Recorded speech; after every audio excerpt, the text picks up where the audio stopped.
Welcome, Steeler fans. Big Tiz. And I'm Big Ho. The Pittsburgh Steelers went down to Carolina. Huge win, Big O. What do you think about that? It was a great win.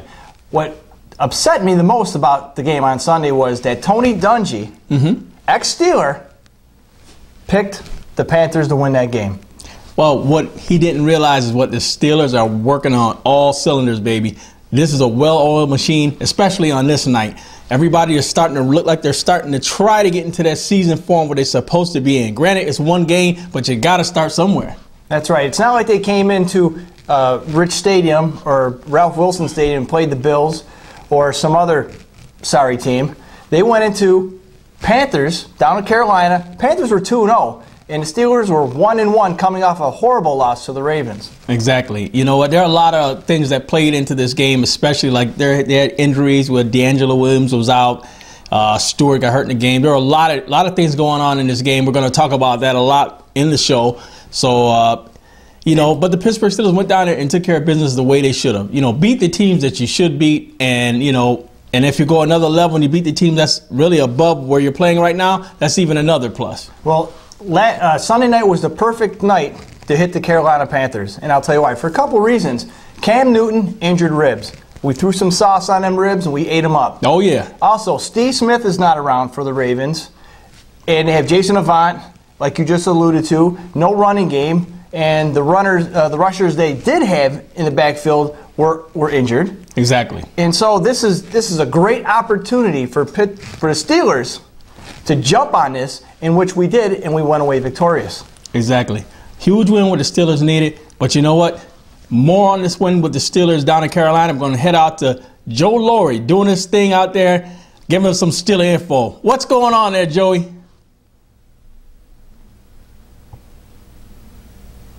Hey guys, thanks for having me back for another great week of Steelers football. Speaking of that, the Steelers looked unbelievable this past Sunday night against the Carolina Panthers. Talk about quintessential Pittsburgh Steelers football. Running the ball all over the place. Good defense containing Cam Newton. It looked really, really good this weekend. Hopefully getting that momentum down the stretch here as we come past the first quarter of the season. Hopefully the Steelers can continue this momentum. Okay. Action. Le'Veon Bell rushed for over 140 yards, and LeGarrette Blount had 118 and 1 touchdown. The Steelers' offense was finally back to where it used to be. Roethlisberger looked strong, looked poised in the pocket. Both running backs, power running backs. The 81-yard run from Le'Veon Bell, you're not going to see too often from him. I actually saw a tweet from Chad Ochocinco that said he compares him of a mix of Priest Holmes and Ahman Green, and those are two really good backs. So hopefully Bell, after this game, can continue to run the ball well. And when you got a backup like LeGarrette Blount rushing for 118 yards, plus a great touchdown where he just ran over Thomas Decoud, the safety for the Panthers, it looked real good. The Steelers were finishing drives. They had no turnovers last night. However, a thing that does concern me a little bit is the penalties. They had 11 of them, which equated out to 190 yards. So hopefully they can, in the next couple of weeks, kind of get their discipline together, regroup, kind of talk about what's going on, and just get the penalties down. Big O, want to go back to what you said something last week.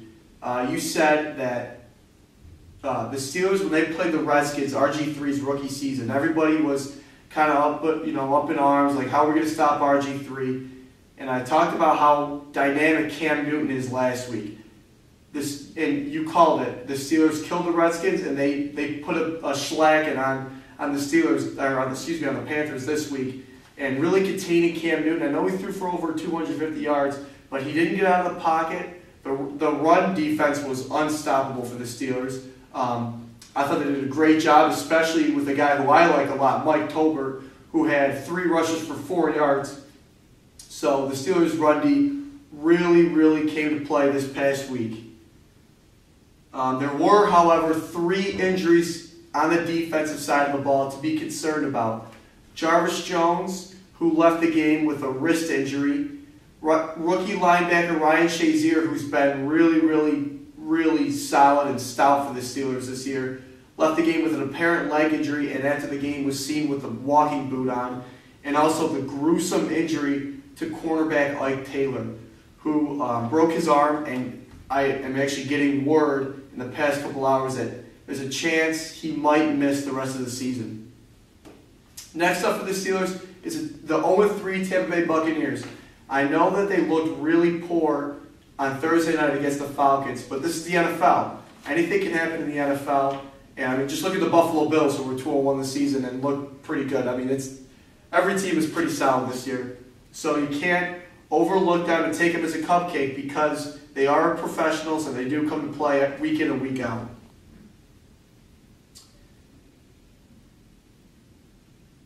Cut, obviously. So now I'm just going to end it by saying, guys, thanks for another great week. Great to be on the show again. And I just want to give a shout out here in the newsroom, in this great brand new newsroom, to technician Ryan Akis. He's also behind the scenes here in the newsroom. Just want to give a shout out to him. And thanks, guys. Back to you. That was Joe Laurie from the studio. Great report, but not great information. You know, when your team has finally come together and now the wheels are starting to fall off in other aspects of the team, it's not good. Key injuries, Big Tiz. Yeah. And we're not talking about relatively key. We're talking about huge key injuries here. Right. And if you start off, like you said, point one, you start off with Ike Taylor. This guy, you know, granted, he's had some issues in the last couple of years with the way he covers and things like that, but he actually came up kind of big in this game. You know, against a halfway decent young receiver that's up and coming for the Carolina Panthers, and he didn't do too bad in coverage against this guy. But, you know, we lost him in that game off of a Timmons hit. You know, friendly fire again. Here we go in Steeler land. Absolutely. But let's backtrack a little bit with the first major key injury to Ryan Shazier. Sprained left MCL, and this was attributed to Timmons once again. Friendly fire, they called it during the game. Timmons making a tackle or assisting on a tackle, rolled onto his leg, up to his knee, and when he went down, we knew it was bad. And then the second injury came to Jarvis Jones. Now, we're really not too clear on what actual play that happened. I think it was maybe the fumble. Right. And you really couldn't tell what happened to, but you saw him moving his arm, shaking his wrist.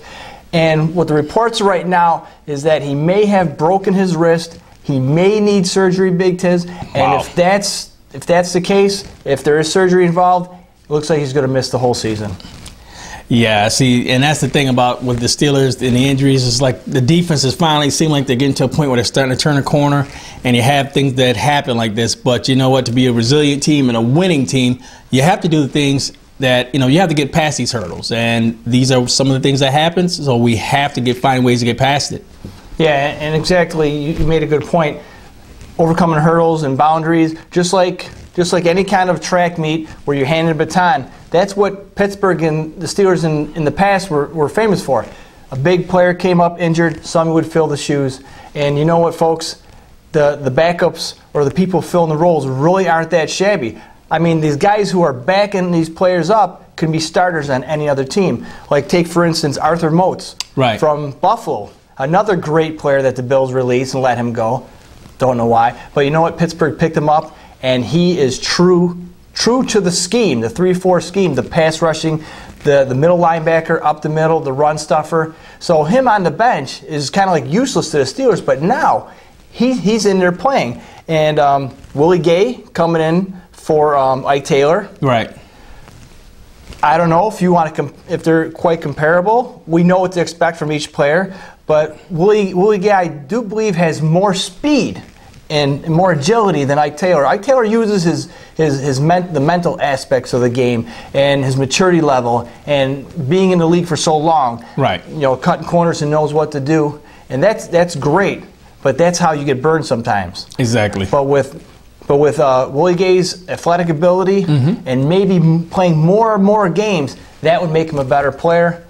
And to cover for Jarvis Jones, we got Sean Spence and Terrence Garvins. Terrence Garvins is an excellent special teamer and an up-and-coming linebacker. And I think we just need some playing time to see what this kid can really do. But in preseason, he was fantastic, and I'm looking forward. I'm anxious to see what this kid can do for the Steelers in the upcoming games. Well, I haven't heard a return timetable on for Ike Taylor, but I don't know. I'm a guesstimate of, he had a broken forearm in the game, looked pretty nasty injury, and, his arm was hit with the crown of Timmons' helmet. Now, I'm surprised the Steelers weren't penalized for that, because we're penalized for pretty much everything. Exactly. And it's very few and that you would see Mike Tomlin actually getting upset with penalties. You know how he is. It's like, it's the player's fault, whatnot. But to see Mike Tomlin finally showing some fire with these bad, horrendous calls by the referees, I was impressed by that. And speaking of breaks, if you're looking for a break, folks, go down to McGinney's Sports Pub at East River Road out in Henrietta. If you need a break away from the work, the family, or just get together with friends, if you want to watch that game, have some chicken wings, some beer, some Italian cuisine. Oh, yeah. Come down to McGinney's out there in East River Road, Henrietta. Just had to put that in there, because it is dinner time and I am hungry. Those cheese doodles that you brought ain't cutting it. Hey. But back to the game.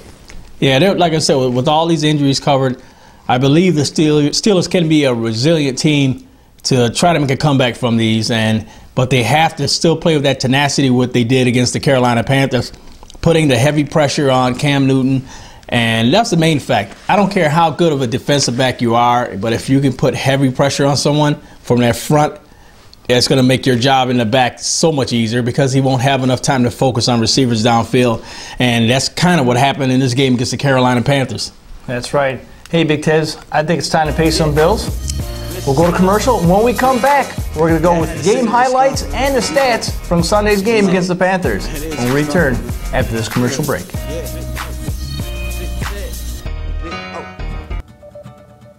Uniform Express, located on 1408 Buffalo Road, Rochester, New York, for your police, fire, or EMS supplies. One of Rochester's top and finest suppliers of shirts, pants, shoes, boots, and accessories for your professional uniform needs. Uniform Express also does embroidery and screen print for team uniforms, jerseys, and corporations. Hours are Monday through Friday, 9 a.m. to 5 p.m. You can also go to their website at www.uniformexpress.com or call Brian at 585-529-4245. That's 585-529-4245. And let Brian know you heard his ad on our show, Steeler Nation Live.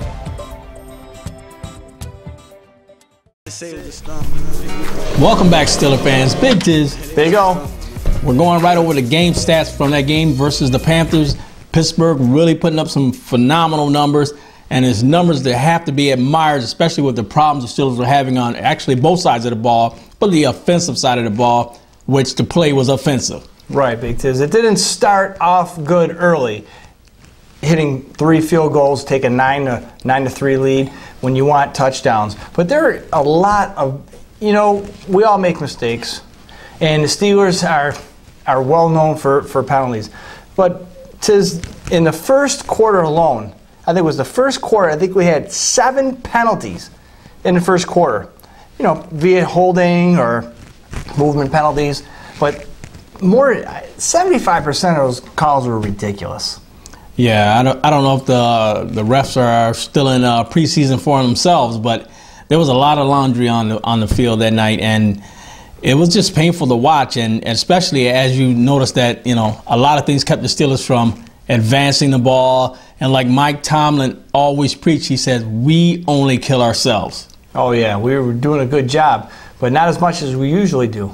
But the good thing about that is having a lot of penalties during the season is that we can overcome, not getting flustered. Right. And just regrouping and starting over again, which I don't know if it's a good thing, because you don't want to be in that situation where you want to have too many penalties, because it takes you out of field goal range. It takes you out of the red zone, where you could possibly have that chance to put in 7.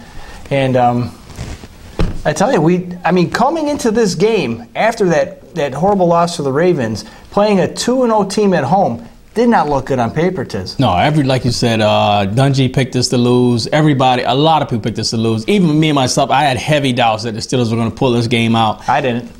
Oh, and he's right. He was on the ball with that one. But everything was stacked up against the Steelers, and as you can see from the stats, the Steelers 24 first downs compared to the Panthers 20 total yards, 454 yards the Steelers put up. 349 for the Panthers, but a lot of that was like garbage time pickup yards where they were behind, so they were throwing the ball a lot. Passing yards for the Steelers, it was 190, but a lot of the damage was done on the ground. 307 for the Panthers, but again, a lot of that was Cam Newton trying to fire the ball from behind, and when you're coming from behind, you're going to throw up a lot of yards.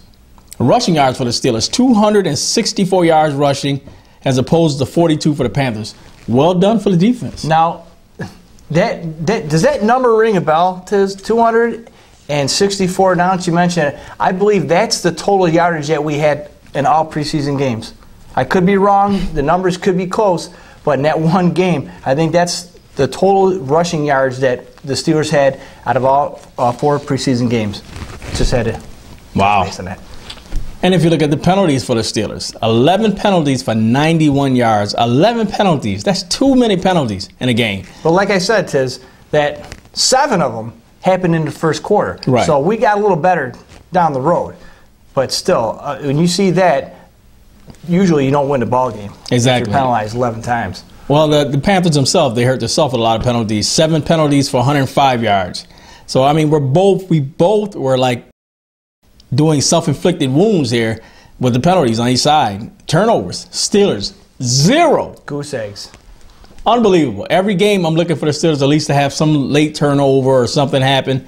These guys held on to the ball, took care of the ball. That's the main thing. If you can keep your turnovers down, you got a good chance of winning the game. You know what? I was going to text you during the game saying, hey, no turnovers. Yeah. But you know what happens when you do that? So I did not send that text. I erased it and threw the battery out and flushed it down the toilet. Good man, good man. So no turnovers. Well, but on the other side of the ball, the Panthers, they had 2 turnovers. And like I said, those 2 turnovers were costly turnovers, especially in a game where they were down by 10 at one point.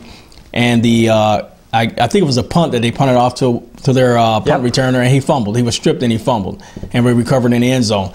Those type of crucial turnovers are what changes the tides in the game, and this is what blew the doors off in this game against the Panthers. In one point of the game, I think you could add one more turnover to the Panthers. And the reason why I say that is because it was 4th down, and the Steelers were going to kick a field goal. It was 4th and 4, down inside, offside. Come on, really? Yeah. And it wasn't like a bad offside call. This guy was almost, tying the kicker's shoes. He was that deep in the backfield. So, and then we end up scoring a touchdown, which was huge because Pittsburgh didn't score a touchdown in the past 8 or 9 quarters before that. Right.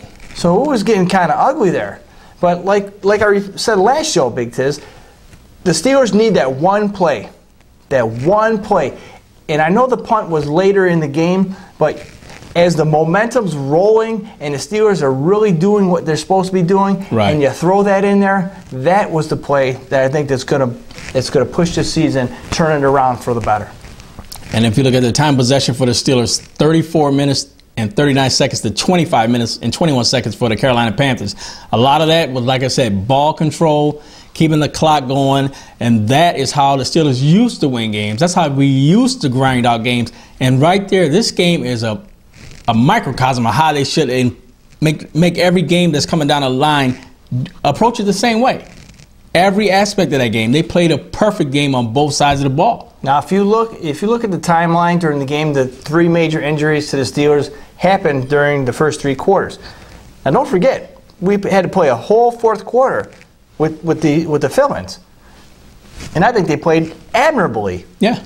Granted, the Panthers did score, 2 touchdowns in the 4th quarter, but that's what you call garbage points. Right. No matter what the score is, we always want to keep the other team down. But when you do certain plays, certain defenses, you play soft zone and whatnot, things are going to happen, especially when you got these guys sitting on the bench, they're cold, you're coming in, trying to get warmed up.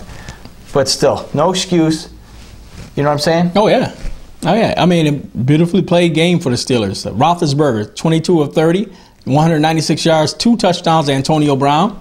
And Newton, 24-35, 250 yards, 1 touchdown. And a lot of his passes were always thrown under duress, and that's the Steeler mentality I remember. Yeah, and the one receiver, Benjamin, we really don't know who this kid is. Just drafted, this is his first-year rookie year. Granted, you want to watch everybody and, defend the team like you normally, no matter who's doing the routes. But still, this kid has great hands. Right. He's got great size. He's like a young Plaxico Burress, but better. Yeah. And this kid has got a great future. Does he have a great future in Carolina? Maybe. If Cam Newton stays healthy, which he's not. And I'm surprised that the Panthers kept Newton in for as long as they did. I think he should have been pulled the third quarter, not because of play, but because of his injury. You want to preserve this guy. Right. And you're right. You're 100% right. And, you don't want to take a chance on that guy getting even hurt worse where he's out for the season. And it was looking like it was approaching that aspect in the game. And nothing to take away from Anderson, the backup. I mean, Anderson on most teams could be a starter as well. Right. But when you come off the bench cold and you're playing catch-up, right, it's kind of hard. And we all know about playing catch-up. Yeah, it sucks. We know about it well. Right. But if you go back into this game with the ball control, Bell and Blunt. Bell, 21 carries, 147 yards, a nice 81-yard breakoff run, which I thought he would have possibly scored on. Came at the right time. This young kid is really starting to show some real impact in his second year in the league. Now, I think this was the game changer right here because the game wasn't that far out of reach. Right. I think it was 10 points, two scores. Mm-hmm. We're backed up in our own 5-yard line. Right. Third down possibly, or second down and long, because we just had another penalty.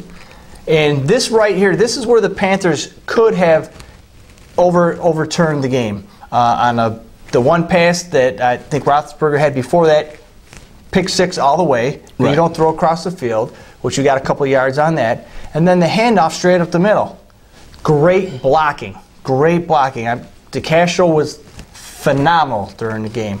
And me and you, we talked about this before the show, about how Castro got penalized for unsportsmanlike conduct after, I think it was Justin Brown went across the middle, caught the ball, and the clock was ticking, tick. And the Steelers had to get down the field, and the linebacker for Carolina had him down, pulled him up, gave him a little cheap shot. DeCastro didn't like that, went up, and he fought for his players. Granted, we might say it was a stupid penalty, but you know what? It's time to stand up for your players. Right. Well, I agree in a certain stance. Yes, stand up for your players, but to me, he chose almost the wrong time to do it, because that right there could have been costly for the Steelers, because to me he took us out of range. It could have been a miss of a field goal, or anything could have happened that could have really. And you know how the Steelers, once things start to go wrong, the wheels start to fall off. Yeah, you're absolutely right. I have to agree with you, because the past shows of how we've been. But it was a stand-up play by DeCastro. Putting his players ahead of the score, putting his players ahead of the game to show the Panthers that, hey, we're visitors, but you know what? You're not going to push us around. You're not going to treat us like crap. So we're here to play some football, and it did. Exactly. And the Steelers were there to play football.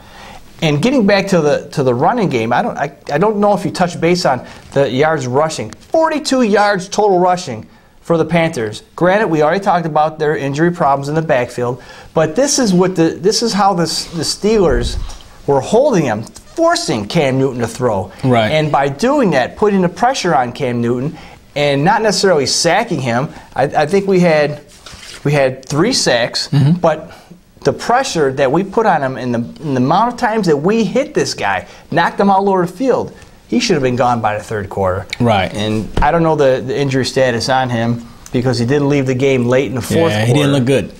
No, he didn't look good at all, hobbling, wobbling. Well, the Steelers right now, they're showing that they have a good 1-2 punch when you got Blunt coming behind Bell, who Bell was already doing damage himself. Then Blunt comes behind him, 10 bruising carries, 118 yards, 1 touchdown with his usual leaping over somebody, which he always does. Oh, phenomenal. Yeah, I got to get this guy that, for his size, for him to get up the way he does.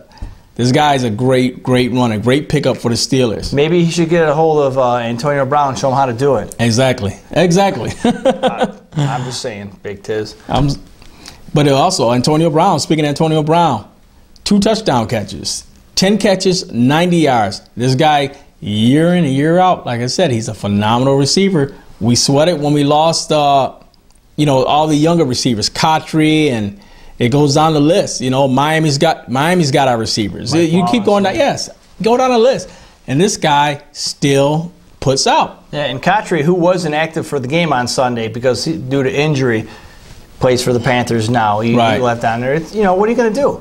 It's a business. We miss him. In fact, he was one of the Roethlisberger's best pals on the team, and he did a lot together. It's unfortunate, but they're all friends. Right. It's unfortunate he didn't get to play against the Steelers on Sunday night.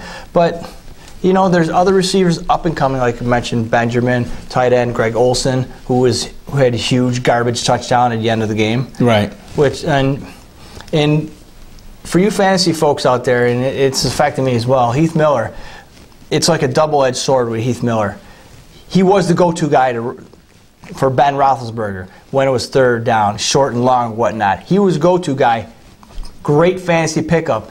Unfortunately, now that we have Le'Veon Bell and Dree Archer, Heath Miller, four catches, 51 yards. He's not that go-to guy in the end zone anymore, or for that, for the consistent hurry-up offense go-to guy. But he is that guy that we need that while the drive is still going, boom, there he is. While the drive is still going, any other 5, 6, 7 yards, boom, there he is. That's what we need. Somebody study like that. Even if it's 50 to 60, 70 yards a game, if it's study and it keeps drives going, that's what we need. Right, but you can't tell me you don't get nervous anymore after he catches the ball and he's running down the field. You're waiting for that ball to pop out. Tell me, big kid. As a Steeler fan, I have to admit that I am. I was nervous. Back in the day, you would never think about Heath Miller fumbling a ball. Yeah. But he fumbles once every 2-3 games. Yeah. Well, like I said, the hits after time, they really do affect you. And I don't know if that's what's going on with him, but he is still a heck of a receiver that the Steelers have there. And the Steelers are really still using him to his fullest extent, especially after the surgery they had on his knee. He's still doing it. And that much I love about this guy. And a couple other things during the game that impressed me. When the Steelers go to the no-huddle offense, when Ben's calling the shots, what a fine-oiled, well-tuned machine that offense is. When they're blocking as well. Right. And when the Steelers went for it in fourth down, quarterback sneak. Yeah. How many times have I said that to his previous games? Why don't we use a quarterback sneak? Why would he hand the ball 4 yards off into the backfield when we need a couple inches? I agree. Wasn't even close. Roethlisberger, right tackle. Yeah. Can you do that? I like the sound, though. But, as we were saying, though, on the defensive side of the ball, the Steelers had a lot of things that they were doing with the 3 sacks that they had and the 2 turnovers. That was huge for the Steelers. These are the things the Steelers, in this game that they did, if they continue that on, they can win a lot of games here for Pittsburgh. And another thing that we haven't really touched too much on or addressed was the fact that Troy's number has been called. You rarely hear his number called. Bad in a way because he's really not contributing like he has in the past, but good in a sense that when he is gone or he retires, that we have Shamarko Thomas and the other guys stepping up in his place. It's not going to be that big of a loss. Is it going to be a big loss? Huge. Right. Huge. But we know that somebody's going to come in because it's not all about Troy. It's not, if Troy's not playing, the defense isn't playing. Right. And I've seen that since the 3rd game preseason up till now. It's not Troy's defense anymore. Even though he's the captain, he's one of the greatest players in the NFL. Not because he's a Steeler, because of his work ethics, his tenacity, and his love for the game. Exactly. Hey, well said, Big O. Thank you. Yep. But the Steelers have a huge game coming into Pittsburgh. Back home, Steelers 2-1 coming into Pittsburgh. The Steelers now, they have the Tampa Bay Buccaneers coming in. Coming to town. And you know what? The Steelers have been prone in the past to playing down to the level of their competition. True. So let's just hope that the Steelers can, muster that same type of energy they had in this game against the Carolina Panthers and put that out towards this next game against the Tampa Bay Bucs. Again, if they put the same effort out here, I don't see no problem with the Steelers getting another win. But let's hope that Mother Nature doesn't put a bad kink in our plans. It's funny you should mention that, Big Tiz. When we come back, Big O's weather, Steeler future forecast, when we return after this commercial break. Good evening, Steeler Nation Live. This is Big O with your future weather forecast for next Sunday when the Tampa Bay Buccaneers come to town. The high temperature is going to be 83 degrees and the low is going to be in the high 50s. So for a 1 o'clock game, it's going to be a perfect day for football. Mostly sunny with 0% chance of rain. So bring your sunscreen and your sunglasses and watch the Pittsburgh Steelers defeat the Tampa Bay Buccaneers. I'm Big O with your future weather forecast for Steeler Nation Live.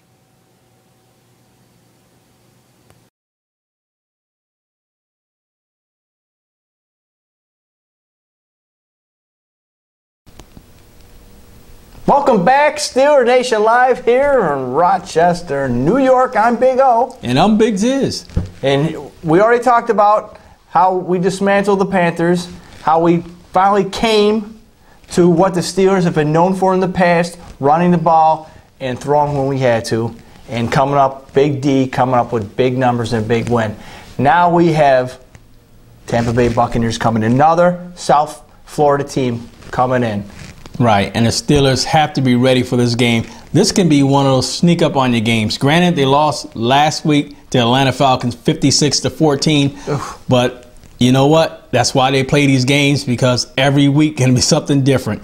And the Steelers are known for playing down to the level of the competition, especially on Tampa Bay Bucs, who can be tough if they're playing the way they're supposed to be playing. That's true, Big Tiz. You hit the head right on the nail, right there, Big Tiz. That in the NFL, the football league, just because you get killed one week doesn't mean you're going to get killed next week. Right. It doesn't matter who you play, when you play, how you play, or where you play.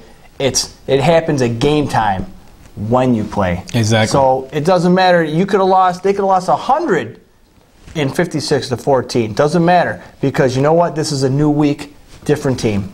Right. So we cannot rely on what happened last week, but we can look into the globe, into the future, and see what we might be able to do to win this game.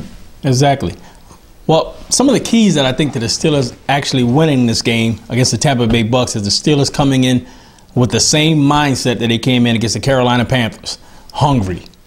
Right. And that's exactly what the Steelers did. And you have to be hungry on both sides of the ball. If you've seen the game, you've seen the fire in Ben Roethlisberger's eye as the guys came off the field and he was slapping hands, slapping helmets, and everybody was fired up. That's because these guys knew that they could play better than what they were playing. Right. You seen the first quarter explosion that they had against the the first half explosion they had against the Cleveland Browns. If they would have kept that same tenacity, that same fight in them, they would have blew them out by even more than that. Yeah, but they never did. True. And then they lost the mojo even going into Baltimore. But I believe if they can keep that same tenacity, the same, especially on defense with the pass rush and the DBs covering and the blitzing, I believe the Steelers can almost put the same style of whooping on these guys like they just had up in Atlanta. Absolutely. And the rushing attack really isn't that good unless Doug Martin's on his game. Right. And he's been having injury problems. The whole rushing game has had injury problems. And not only that, is Josh McCown left the game hurt. So we don't know. It was a thumb injury. He threw the ball, hit the helmet. Mm-hmm. So we really don't know the extent of his injury. Doesn't look like he's going to be playing. And Glennon. Right. Now, he is a big kid. Oh, yeah, he is. He's huge. He's strong. But you know what? He's not mobile. He's not agile. But if you get in his face, you do bump and run, you slow the receivers down, get them off their routes, this kid is lost. And with the pressure we did on Cam Newton and holding their receivers to crap yards, I think it's a no-brainer, Big Tiz. I don't think we're going to be as aggressive on the running game, per se, because I don't really think you can match what we did last week as much as we would like to. Right. You know what I'm saying? Exactly. In my mindset, I'm thinking that the Tampa Bay Bucs are going to say, you know what, they ran like bananas against the Carolina Panthers, so let's more or less have guys crowding the line of scrimmage. Oh, it makes a lot of sense. Right, because they want to stop the run and contain the run. But if the Steelers do what they did before to open up those running lanes, is to keep those short passes. Those short passes, because then the linebackers and everybody, the DBs, everybody has to start dropping back a little. Now, let's see who Ben has to throw the ball to now. If that's the route that we have to go, this is the route we're going to go. We'll start off Antonio Brown. Right. Marcus Wheaton. Martavius Bryant should be ready for the game in Tampa Bay. Don't hold your breath. But if he's not ready, Lance Moore. Right. He took one snap. He's back. He's healthy. Because the running game was doing so good, don't think he was involved in the passing scheme as much. But there's your slot receiver right there, Lance Moore. And we're looking for some great things for him to do with the Pittsburgh Steelers this year. All those years in New Orleans, granted he had Drew Brees, but Drew Brees threw to everybody. So right. It's just like catching raindrops in a cup. You know what I mean? So Ben loves to throw the ball too. No huddle, have all these receivers. And then when they pull back and go into the nickel, give the ball to Le'Veon. Exactly. Le'Veon likes his money. And let me tell you, he earned it last week against the Panthers. Exactly. Spingo, what do you see as a possible score for this game for the Steelers versus the Tampa Bay Bucs? As much as I'd like to see the Steelers break out and Ben have a great passing day, I see Antonio Brown catching at least one touchdown. I'm going to say the Steelers win this game 20-9. That's not bad. I was thinking more or less like a 27-13 type game, but with the Steelers scoring a late touchdown. Not to say the game would have been close, but that'll just widen it out a little more. But if the Steelers play the way they played against the Carolina Panthers and they keep constant pressure on this young kid who's going to be quarterbacking for the Tampa Bay Bucs, I can't see the Tampa Bay Bucs beating the Steelers. I don't either. After this big, even with the injuries that Pittsburgh sustained, Jarvis Jones, Ryan Shazier, Ike Taylor, we have the resources. Yeah. And we have the momentum now. And like I said last show, we only need one play to get us going, and we had a couple plays. Granted, we need to work on the penalties, but you can only do so much. I mean, I watched the whole game, and every play you could have called holding on both sides of the ball. Right. Every play, and I guess it's just a crapshoot. You know, what play is going to be called and what's not. Especially that caught myself, that pass interference in the end zone to us, where the flag was thrown before it was a no-brainer. I mean, easy catch. Mm-hmm. Easy catch, touchdown. Flag was thrown before because I guess the referee thought he was going to catch a touchdown. Right, to negate the touchdown. And I think Tomlin blew a gasket, and it was just not even close to being interference, and that's what we have to deal with. But we will adapt, we will overcome, and we will win this game. Well, besides the game, with the Pittsburgh Steelers playing the Tampa Bay Bucs, there are a lot of other things that's going on in the NFL. And one of the things that's going on is that Goodell. Should he stay or should he go? There are a lot of people out there who are actually asking for this guy's head on a platter, and they want him out. And the thing about it was, I was kind of iffy on. I was on the fence. You know, everybody's bashing Goodell, and why? Somebody's got to pick. Somebody's got to go to. Somebody's got to pick. Somebody's got to be the man to get yelled at. Granted, and the more that's coming out to light, the more that's happening with this. And I'm like, hey, you know, Goodell is one person. The NFL is an entity, a whole entity that he oversees. So there's other people that need to be yelled at. But the more and more I looked into it, and it brought me back to Sean Payton. What do you want to say? What was that?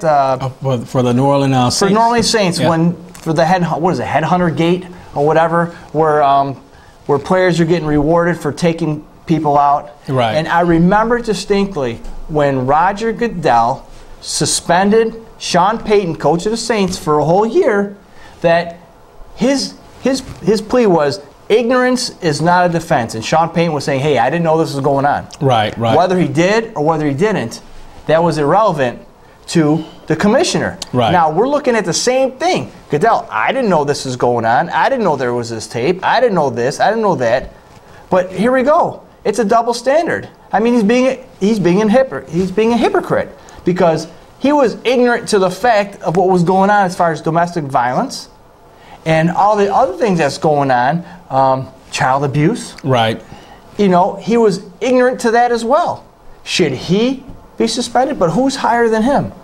Who can say, all right, because he's the man, you know? Well, I think a lot of that with him is just like in some organizations that you either are voted in by everybody within that organization, and it looks like it's getting to the point to where there's going to have to be something coming down where they're going to either have to vote for the ousting of him or, you know, have him just basically resign himself. Well, I don't know, but if you're the head of the organization and the bottom part is falling out under you, you have to be the one you're getting paid the big bucks. So you have to be the one to take it. $44 million a year. Wow. I know the NFL is like huger than huge, and he's overseeing that, granted.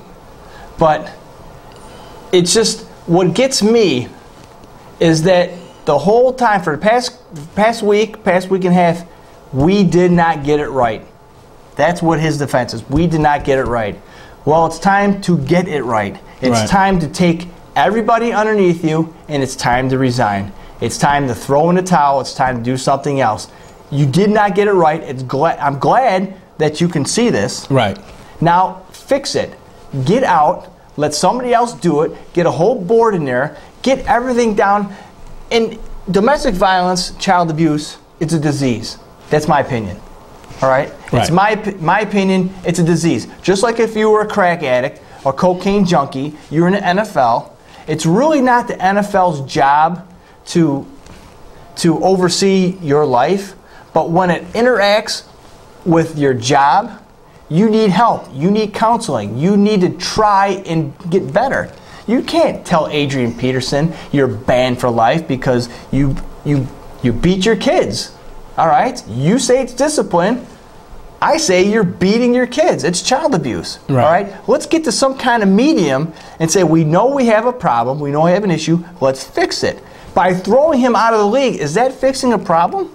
No, it's not. And you're right. And there has to be some kind of treatment, some kind of something to aid this issue or to help this issue so it doesn't happen again. You know, on a lot of the domestic disputes that go on inside the NFL, there has to be some kind of treatment plan laid out for these guys to help them get back to the normalcy what they should be at. And there are a lot of things such as, like we said, drugs and the alcohol. You have to help these guys, especially if it's a guy that's asking for help. You got to be there to help this guy.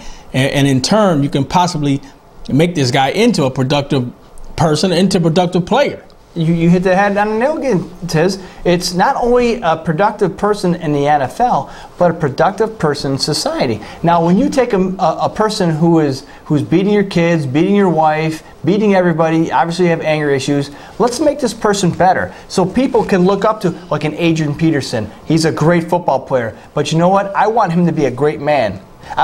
If my son wants to idolize, or my kids want to idolize a ball player, such a football player, baseball player, I want that person to have the same standards as their father. Granted, I'm not a linebacker or a football player. I'm a pretty good baseball player. But, you know, I'm not out there. You know what I mean? I'm not in the limelight. But if my kid decides to idolize somebody in a sports world, not like, you know, a father figure type. If they want to idolize, it's great. But I want my kid to idolize somebody who I know is going to, you know, do good for charity, do good on, not just good on the ball field, good in society, because the kids look up to these players. Right. You know, whether Charles Barkley, you know, wants to believe it or not, that these kids idolize these players, you know, and they want to be like them. So if I'm driving fancy cars and I'm getting 10 different women pregnant and I'm slapping around all these women and I'm doing occasional drugs on the side, and my kid sees that, or your kid, or somebody else's kid sees that, they think that's what life's about. They think that, well, you know what, I should do that too, because that's what these guys are doing. They're getting paid for it. Right. Well, like we said, and there has to be that education there to show these guys that, you know, what's not right, or what's believed to be socially right. Right. And these guys, they're young coming into the league. These guys have, you know, basically some of them come from bad backgrounds, low money, not a lot of money in the family, and these guys are now the mega stars, and so these guys end up getting into things where they're trying to support a huge network. You know, their mom, dad, sister, brother, cousin, and leeches or wherever else is there, and these guys, they try to keep up to the same standard, and that's why they end up getting the different things because of that pain and that structure of trying to hold that whole boulder. These guys get into drugs and alcohol, domestic violence, and other crimes. But that's why I said this should be something that Goodell should have really worked hard on instituting into the NFL, instead of just, saying, okay, you know what, I want this guy who runs for 1,000 yards, but as soon as he has an issue, bye-bye. Right. So, but the consensus is that a lot of people they want him gone. Right. But it can be fixed, though. It can be fixed with the right people and the right timing. And you know what? You're not going to get everybody who's on the same page. Right. You're not going to get everybody's not going to be like, you know what? I don't have a problem. Forget you. I'm going to do what I want. Right. If that's the case, then we don't need you. Right. Then you're gone. Bye-bye. But at least, I'm not condoning at any point what these people have done, whether it's child abuse or spouse abuse or whatnot.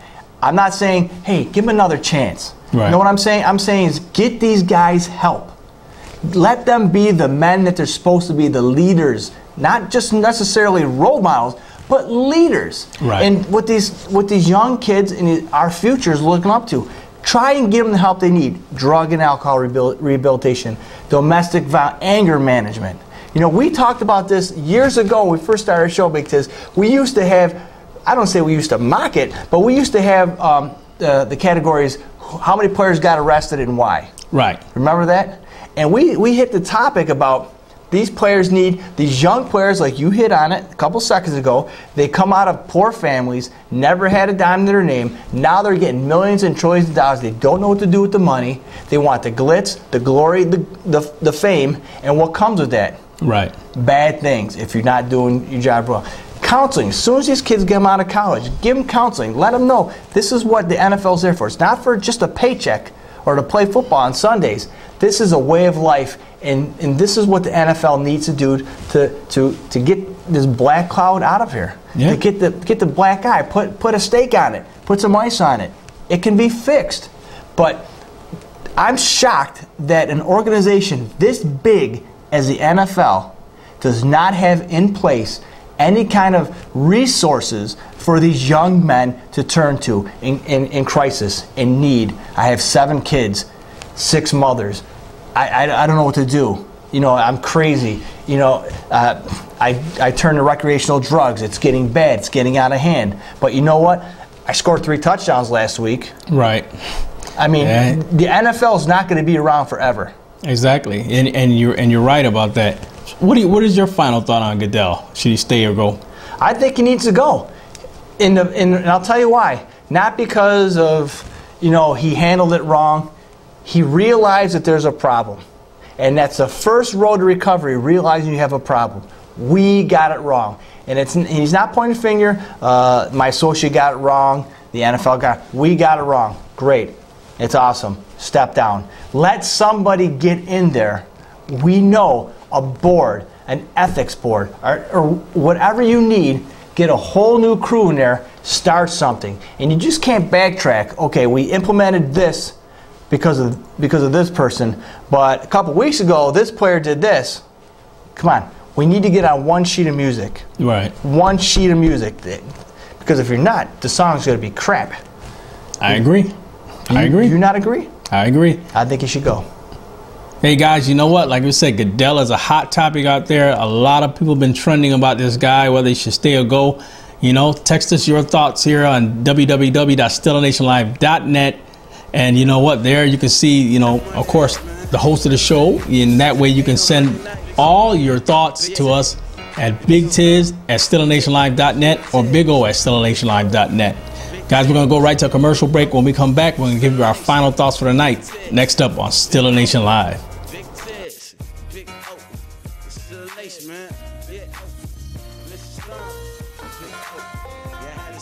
McGinney's Sports Pub, 2246 East River Road, Rochester, New York. Open Monday through Saturday, 11 a.m. to 2 a.m. Sunday noon till midnight.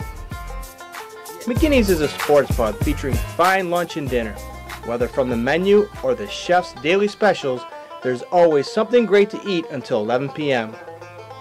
McGinney's also has a full line of your favorite beverages with daily drink specials sure to quench your thirst and not your wallet. With 2 floors of seating, 20 HD TVs, there's never a bad seat to watch your favorite game. Happy hours from 2 p.m. to 6 p.m. and home of the Chicken Wing Challenge every Thursday night. McGinney's also offers full catering as well, so come on down and check us out. We would sure love to meet you. So go online to www.mcginneys.com and check out their full menu.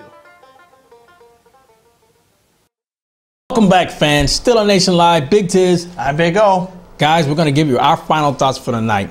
I'm going to start up first, and I want to give you my thoughts from Big Tiz on what I think about the Steelers and what's going on right now with the Steelers and what they need to do to get past it.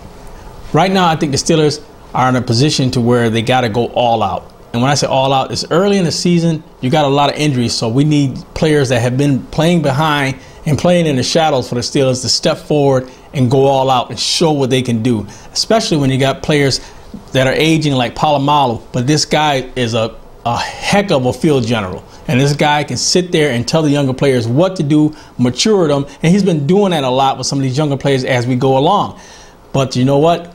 These guys got to be able to reciprocate and hear what he's saying and go forward, holding on tackles, not getting just pushing guys off and letting a guy pick up an extra 2 or 3 yards. Those add up as the season goes along.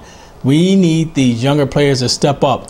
The Steelers have to keep this emotional ride they got going on right now with just that one game. That's all it takes is one game to get yourself knowing that you can win it and you can do it. And the Steelers are on that pace to do it.